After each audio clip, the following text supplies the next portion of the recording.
Hello, everyone. This is Jim the Keys bartender coming to you from Key Largo. It's November 3rd, Election Day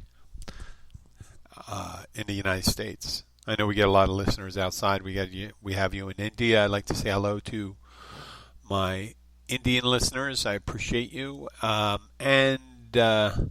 mainly, it's recently most of our listeners have been outside of Florida, which was my intent, which is still, it's good to have a nice mix of people living here and living around. It is a windy day. It's been windy yesterday and today. They expect a couple more days. Just gusty 30, 40 mile per hour winds coming in. And yes, it is election day, but it is beautiful for people that don't need to go on the water. If you're an extreme sail, kiteboarder or something like that, it's probably really great. But right now, it's bad for fishing and diving and things like that. But it's a little rough on the water. But it's a great time to come and visit. The weather, even though it's windy, you're not getting hit by stuff. It's just pleasant. It's going to go up to 79 today. You don't see that a lot down here until December. So yeah, last night we slept with the windows open, and there's a lot of fear and trepidation going on concerning the presidential election. And like I said, most of the listeners, I think, have one particular point of view, and then there's a smaller minority that has another. I will get off my high horse today, and instead of criticizing the person I don't like, and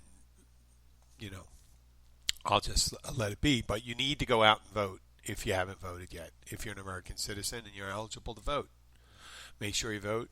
You should have, in most places, you should have had an opportunity to vote earlier, so you shouldn't make an excuse for today.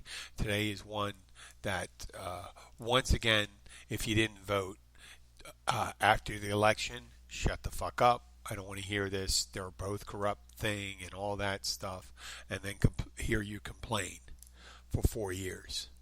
I'll let people that I do not have the same political views say more shit than you guys.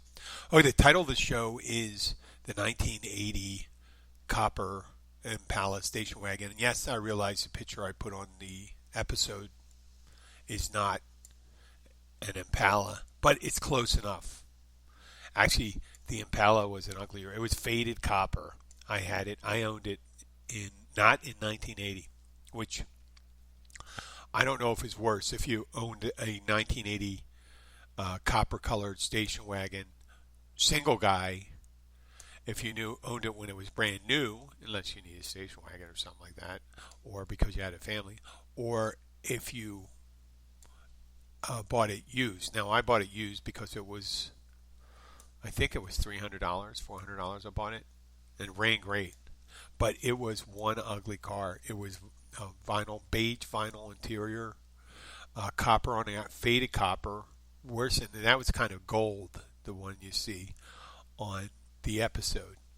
And but it ran great. It really did run great. I just, it had worn out tires and stuff like that, but I did. It ran great for a while. And one I wanted to talk to was about the obsession with vehicles and things and possessions. When it comes to relationships and stuff like that, guys, a lot of guys have this need to impress women, or I hope they're trying to impress women, or they can impress other guys or something like that with the kind of vehicle they drive or the possessions they have.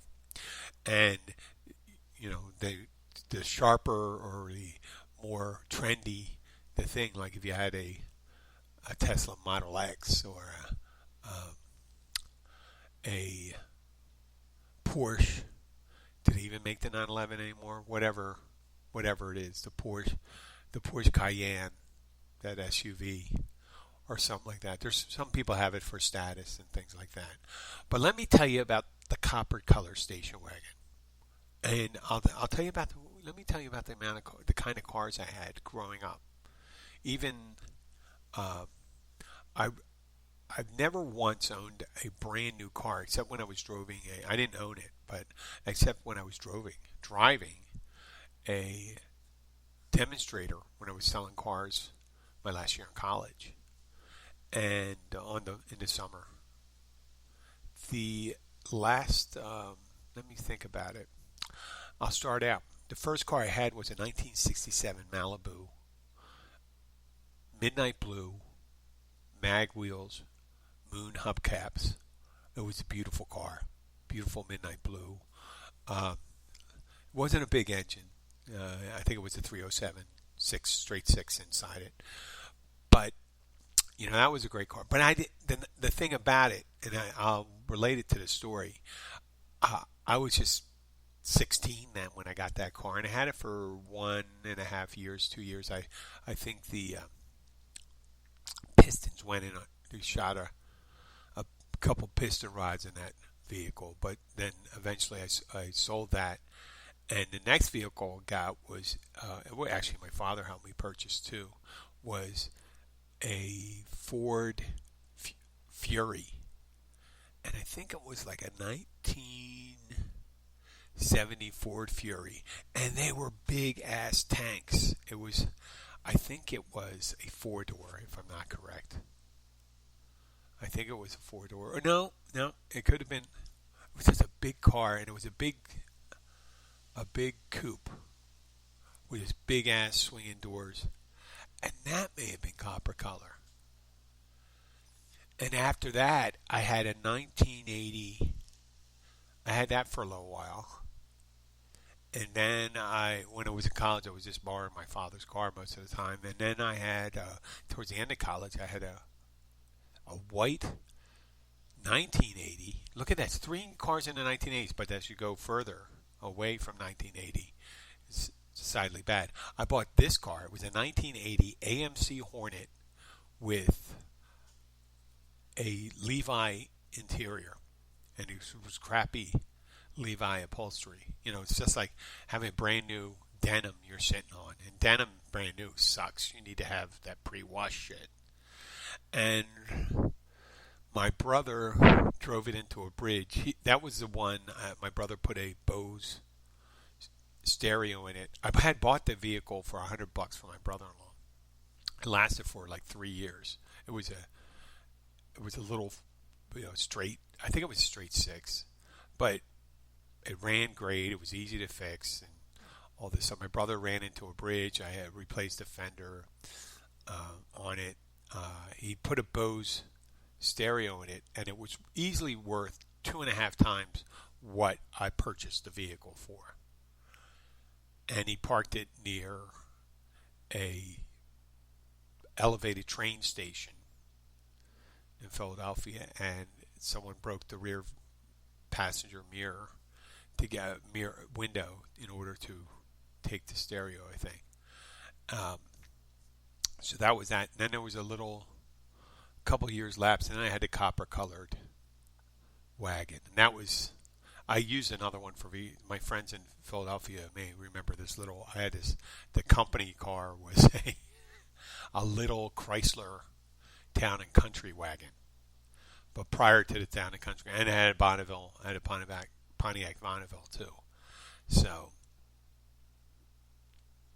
what I meant to relate to it, and is if you knew if you went on a first date and a girl decided to have a second date or decided to get intimate with you after you picked them up in the copper-colored 1980 Impala wagon, you knew that she was mainly interested in you. And I dated more than several girls with that car. I mean, the white AMC Hornet, the Fury, all those cars, they were not exactly chick magnets. The Malibu 1967 Malibu was, but I was 16 at the time. I didn't have those skills. Matter of fact, but when I reached, I wouldn't say the height of my skills because I believe I reached my height of skills now, but my looks and my height of my skill when I had the copper color wagon, and that was probably 1989 or 90. And when you see, I mean, I'd see guys with Camaros and Firebirds, little Miatas, then you had Corvettes, and all shit like that back in 89, 90. And here I'm driving around with a colored Malibu wagon. Yeah, I mean, you get wrapped up in this thing, but you know if you're driving one of these cars and someone gets in the car with you, you know they're there for you, not for the car. So just keep that in mind when you're thinking of a relationship. Does the person want the possessions that you have, or are they more interested in you? If you don't have a lot of possessions, but you do maintain yourself, you got to have to bring something to the table. You got to have some ambition. You have to have some little earning power. You got to have some personal hygiene. Intelligence helps, and being friendly and caring and nurturing. All that stuff happens, but that's things you find out later. So you got to get that hook in them, and that's men or women in the first couple dates. And some people thought the vehicle was the thing to do it. I disagree with that. I even think if you had a great vehicle, you should borrow a shitty one to do that. But really what interested me about this, made me think about it, was I've been reading since COVID-19 came out. I've been really fascinated by these advice columns. Think about advice columns. People write in to complete strangers and ask them, I'm at work and my friend, I think my friend is bulimic because every time we go out to lunch, she runs in the bathroom. And before then, she'll just gobble down the food that we have, and then she'll come back and she'll have brushed her teeth and all that stuff, and she'll just say she feels a lot better, but she always looks a little pale. I used to date a girl like that who always looked like she was binging and purging because we would eat like a maniac, and then afterwards, and she never really put on weight. She wasn't like working out like a monster. So you hear stuff like that, or I've been sleeping with my stepmother. I'm sleeping with my mother-in-law. That's more like a hustler one, isn't it? I'm sleeping with my mother-in-law. But yeah, they've been kind of freaky, some of the things you hear about, like people. Well, the standard one is like my cousin and I, or sister. Oh my God, you hear the ones that kind of creep you out when you say we're in our 60s and we're brother and sister, and I'm not even going to go into worse than that because you may be eating. But they kept on showing up, and it's kind of like one of those things that just come in and get you. Just wanting to get you things. Like, it's almost like the Believe It or Not Museum. They always put the spigot that's not attached to a pipe, and it looks like water's just running out of there from thin air. No place to get you to go to their stupid Believe It or Not Museum. And it's mainly or not. If someone says for 90 years this person slept on a bed of nails, or not true. I mean, they may have slept once or twice, or even a month or a year. Sure, that's great. Or the little baby. No, that's Guinness used to have that with the little baby smoking. So I've been fascinated. There's tons of it. It used to be Dear Abby and Ann Landers. That was it. And why you get advice from these two elderly. I'm not sure. I don't think they were sisters. But why you'd get advice from these women, I don't know. They were kind of somewhat moderate to open-minded. But, usually with some crazy stuff, if you're sending a letter to Dear Abby or Ann Landers, and now it's Harriet and all these other ones, if you're sending letters to them, usually the only ones that get the first ones that get the real headliner is something crazy that happened. So why would you ask someone like that to give you advice if you know automatically they're probably going to frown upon it? But this one recently, and here I am, and I'm talking about how did I get into that? How did it get in my feed? Well, probably because I click on it because I see the beginning, and then I say, "Oh shit, this isn't exciting," and the advice is pretty stupid. It makes sense. But it was a Dear Abby, I think it was, or Dear whoever. I'll cut to the chase. The man's in his 40s or 50s, and he lives with his fiance. His fiance, he knew, was bi-curious. Okay, there's a red alert. Not that that's right or wrong or something like that. I'm just saying, he knew that, and he said that his wife was getting friendly with one of his coworkers who was married, and they would come over to the house, and he would kind of take off to his own room while they played. Now, he didn't go into any detail, but it sounded like it's not like they were going to play Monopoly or the Game of Life. It sounded like they were in some girl on plays fun, girl on girl fun, maybe a little scissoring, whatever you want to do there. And they actually invite him into it.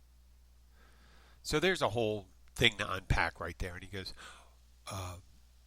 it seems to be getting more and more, he says, and I wonder,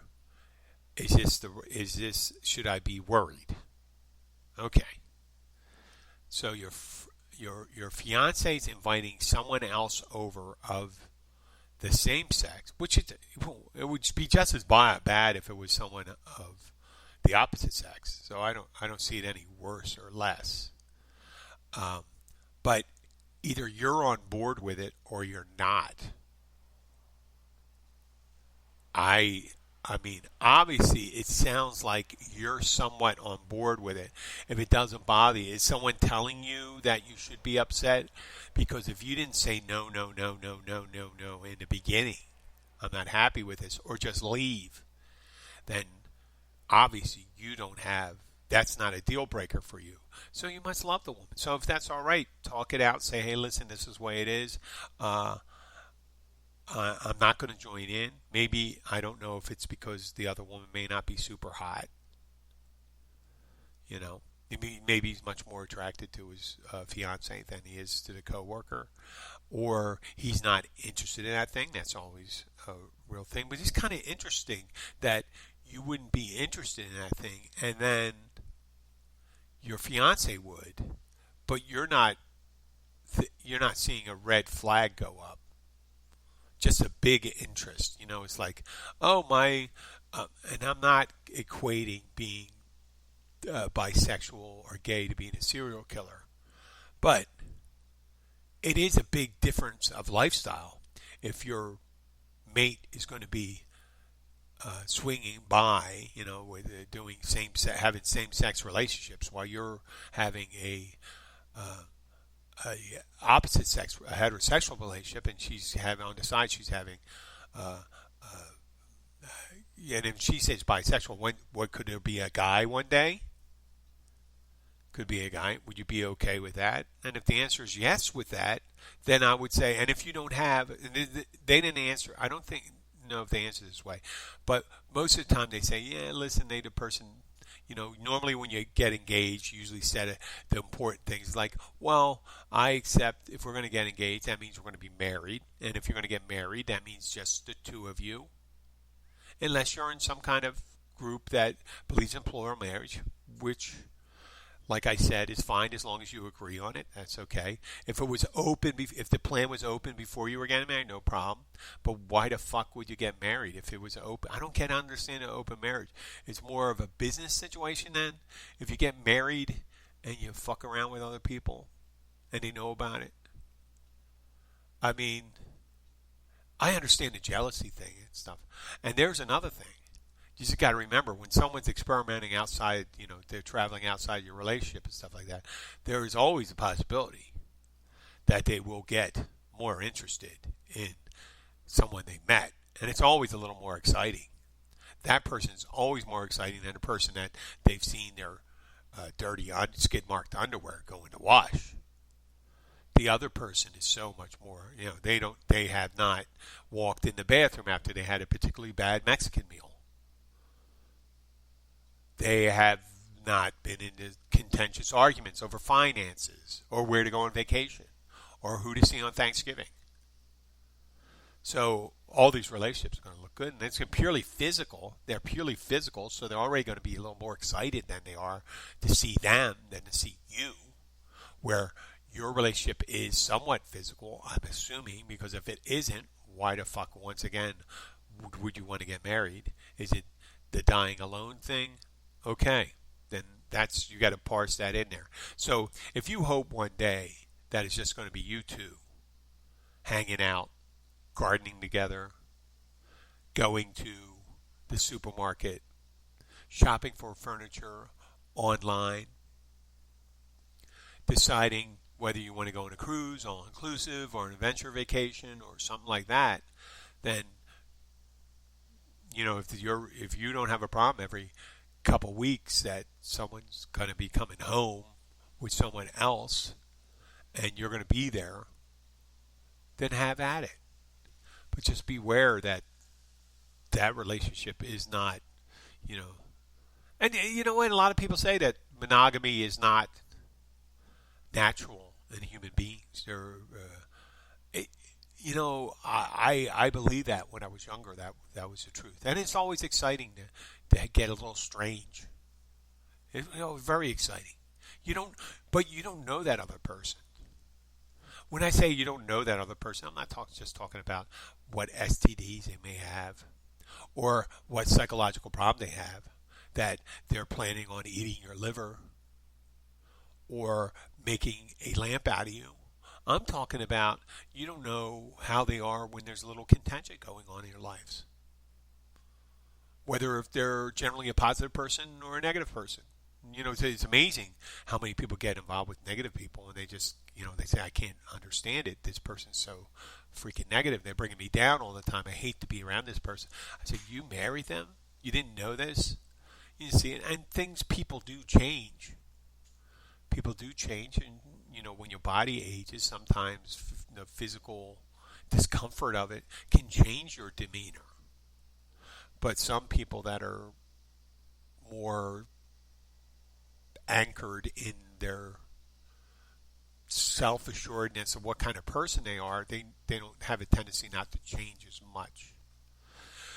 And people do have a tendency to go to extremes as they get older and things like that. When you're younger and you're handsome or beautiful and thin and everything's so easy and you don't have any family, you have relatively few debts, and you have more road in front of you than you have behind you, then yes, what the fuck.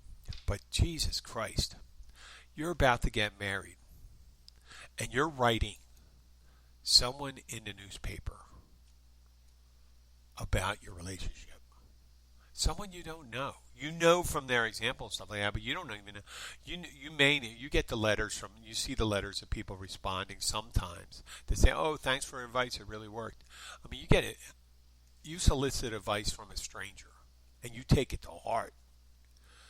That means that you really you don't have a decision made up on yours. And you'd have to be really firm on your belief on whether this will work for you or this doesn't. Now, the best situation may be like, okay, we'll keep the engagement going, see where it goes. I'll join in if I can, see if I like it.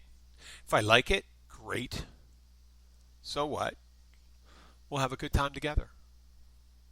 And I still emotionally, there's people with advanced outlook. I'm saying, oh, wow, I love my fiance as a friend. I find her attractive, beautiful, and sexually turns me on all the time. And I find it even more exciting when we bring someone into the mix. And that person, you either add to it or take away from it. And, if you have that attitude, sure, go at it. Have a great time. But I'm telling you, if you're sitting in your room and your fiance's bringing other people home, and even though they ask you to join in, it's probably a half-hearted one because they probably know you already. If you weren't going to join in, you're going to join in, you're not going to join in. Are you going to walk by one day, in your T-shirt, maybe not, in your boxers, and you go, "Hey, mind if I join?" Yeah, you better get it. You better get in shape or something like that, and maybe take a little. Well, I mean, you may not need a little helper because there's a possibility. I mentioned all the possibilities that your partner could end up falling in love with that. But think about this other possibility. Think about if you decide to get along with someone and you said, okay, yeah, we'll bring someone in. Think of how you may hate that other person. You may not dislike this person so much that you can't be around him. And your partner really likes him. So, some people live with that, but they don't live with it in their bedroom as much. God, I mean, I've seen the show Polyamorous, where, that when someone's in a multiple polygamous relationship, polyamorous relationship, and one of the people doesn't like one of the other people, oh, well, Jesus Christ. And then you find out, so I'm the long-term one, so that's it. So just think this out when you get engaged and someone says, hey, how about if we bring someone in? Well, why the fuck am I getting engaged then? That's not everything I have to say on that, but we're going to move on to that. Coming back to the election. It's election day. We don't know what's going to happen today. The polls are going back and forth and stuff like that. And I know people say, everyone was assured last presidential election in 2016, that Clinton was going to win. And it turned out that it was a matter of 70,000 votes across the Midwest. Well, as of yesterday, almost 95% of the people, 95% of the number of people that voted in 2016 voted. And then we have all the rest of today. So I wouldn't be surprised if we had another 25, 30%. And yes, the people that show up today may or may well be more likely to be supporting Donald Trump. Who knows? Will it be enough to break the lead that Biden has in mail-in votes and early vote? We'll find that out tonight. Hopefully we'll find that out tonight. And hopefully everyone's vote will be counted. Hopefully everyone's votes will happen. If they had their, I think even conservative court justices, even Supreme Court justices, maybe one or two, would have a problem with throwing out good ballots, throwing out the baby with the bathwater. So if they're looking to discount a whole bunch of ballots for some reason without having a valid reason, and they don't have a valid reason because they're trying to they're trying to disenfranchise people right now. And that's one of their big things. They're going to say, if we can disenfranchise, they're not saying disenfranchise, if we can get these ballots discredited, then this will tilt the numerical advantage to us, But I have a feeling that in a lot of the blue wall states and stuff like that, we're going to see them swinging more traditionally to the side. And if one or two of the reliably red or leaning red ones go the opposite direction, it could be an early night. And I understand that even the Trump campaign is talking about doing a very aggressive response to any lead that may occur after the polls close. Well, that's, relax. It's not over until it's over. They can go and declare anything they want. They declare, I'm king of the world. I'm king of the world. They can declare that. But that doesn't mean it's true. So I think it's a very slippery road to disenfranchise people for the sake, and that's one of the best chances right now to be able to disenfranchise a portion of the early vote in order to benefit a win in one of the swing states, because obviously they're not going to do it in Alabama, Mississippi, Montana. They're going to go Republican.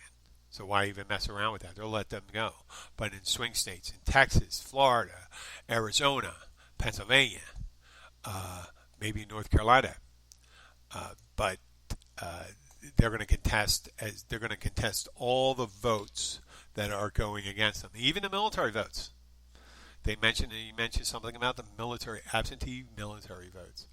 So all this bullshit about protecting or fighting men and women is just total bullshit. So remember this. And then you're going to hear people have trepidation and fear because they fear that there's going to be violence afterwards. There may or may not, but having fear of things that happen in the future could restrict you from moving. So be careful. Just be careful out there. There may not be any violence. It could be celebration. Who knows? Who knows what's going to happen tonight? We don't know. But remember, we have a history of being able to get through it. We did it during, and I'm not going to cite as my number one example the Civil War, because that was defined across geographic lines. There was the Mason-Dixon line, there were slave-holding states and non-slave-holding states, and the powers that be in slave-holding states didn't want to lose their means of production and wanted to preserve their peculiar lifestyle or peculiar whatever they call it, this thing. But that was geographic and things. So this is all spread out all over the place. There's states right in the middle. There's going to be, you really can't do this geographically. So it's more like the American Revolution. And during the American Revolution, you had Britain's colonial empire in North America, at least the ones in the traditional lower 48 states, not Canada. Everyone tends to think that they revolted in mass, that it was huge. Well, it was actually close to 50-50. There were 50% of a lot of people wanted to remain loyal to the crown. They believed that the British monarchy was a means of protecting them against the menace of French and Spanish imperialism. They worried about the French coming over. He's in their head. It's like French and Spanish. It's the boogeyman for them. So they thought it would also protect them from. It would protect them from Indian attacks, and it was also a means for them to have access to all these different markets. But the people that were the American for the American Revolution or separation from Great Britain, they believed that the trade policy and the representations were unfair, and that trade on their own they would benefit extremely well by having Britain as their, let's say, more of a parent. So we made it through that, and afterwards, what happened? After the American Revolution, well, they didn't keep on fighting afterwards.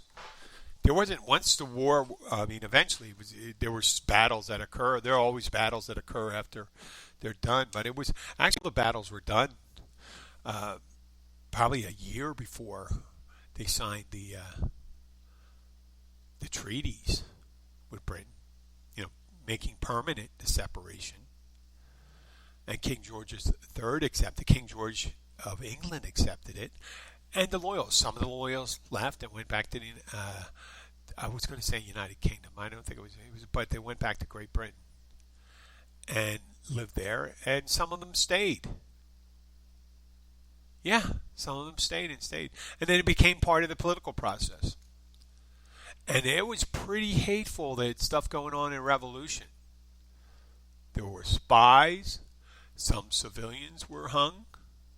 Anybody thought of aiding and abetting the enemy, which was the patriots on the revolutionaries, would be they could be hanged very easily.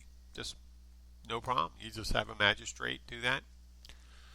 So we had that, and of course we had the Civil War. Spain, a lot of countries had civil wars. Spain had a civil war. The United Kingdom had a civil war. We had Cromwell, and they're still together. They are still together. It's just like a family. We are a family right now. A family, a dysfunctional family at it, where about I have to say about a third of the people are diehard. Maybe a little less than a third. Let's say 25% of the electorate are very fervent Trump supporters for different reasons. Some economically, others because they don't like Biden and this and that. But most of them are this is Trump's party right now. And so you have a small, and then you have the people that are going along with it. I don't want my taxes to go up. I don't want to do this. I don't believe in universal health care. I don't believe in universal higher education and things like that. And they just have a worldview about that, and they go along with it and say, well, and I'm worried about socialism, which is not what they're proposing. But, it's funny. Every time a Democratic president has taken office the last couple of years, is always about socialism. And what goes well under a Democratic president? The stock market.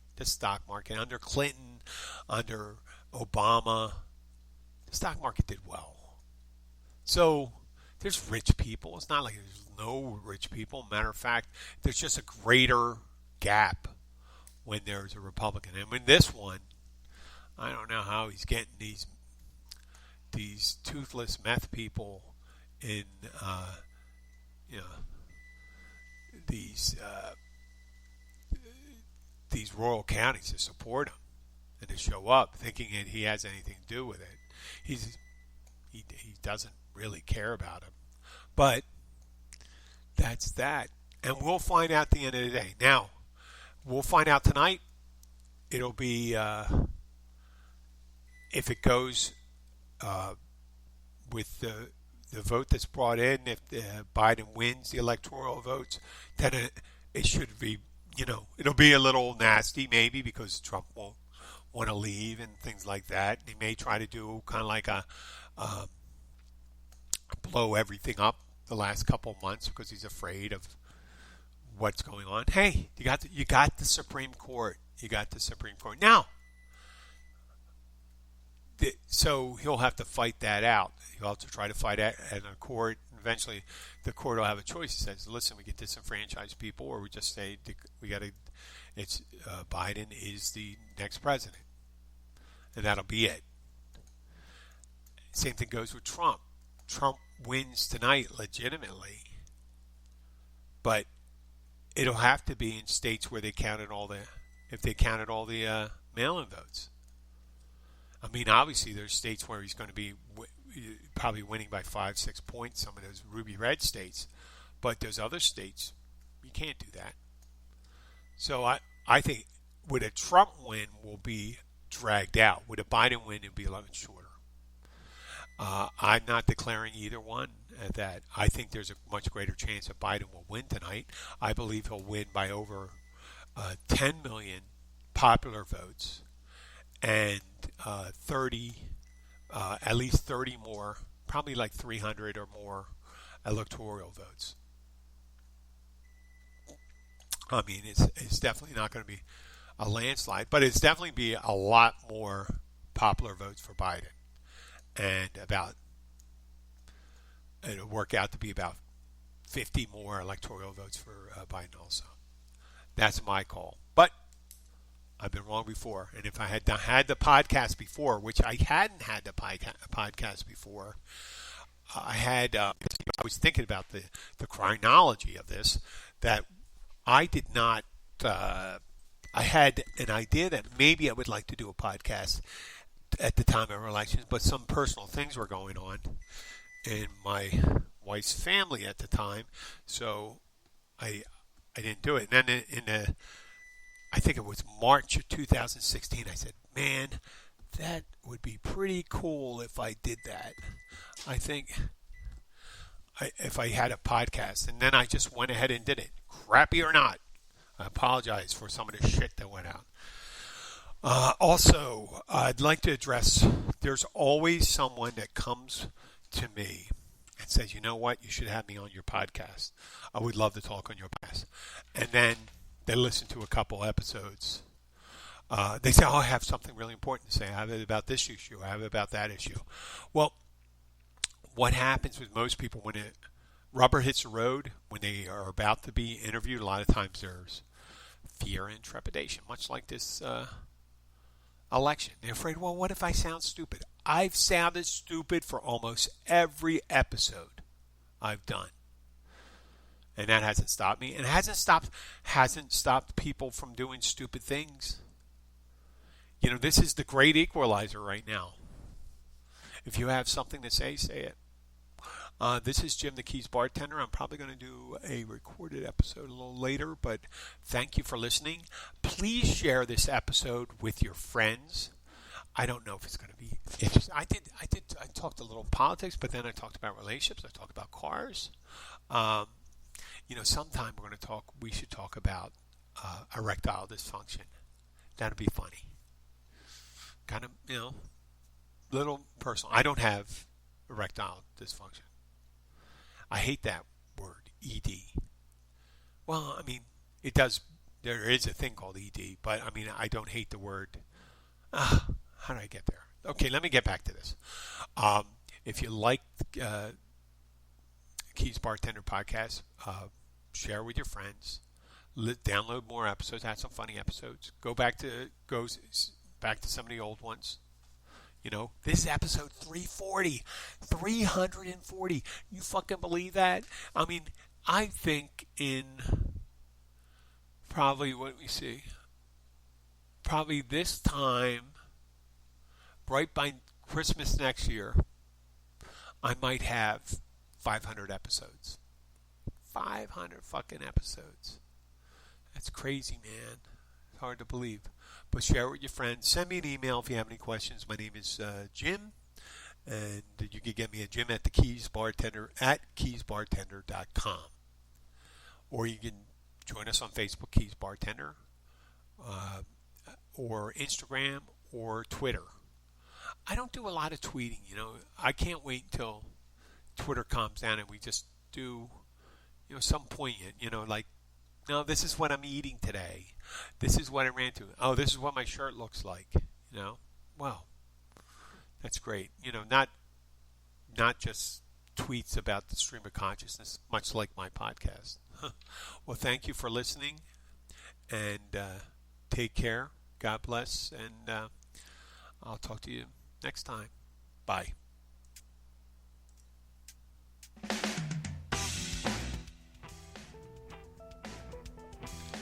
Boom, boom. Dun, dun, dun, dun, boom, boom. Dun, dun. Boom, boom. Dun, dun. Boom, boom. Do, do. Talk to you later, guys.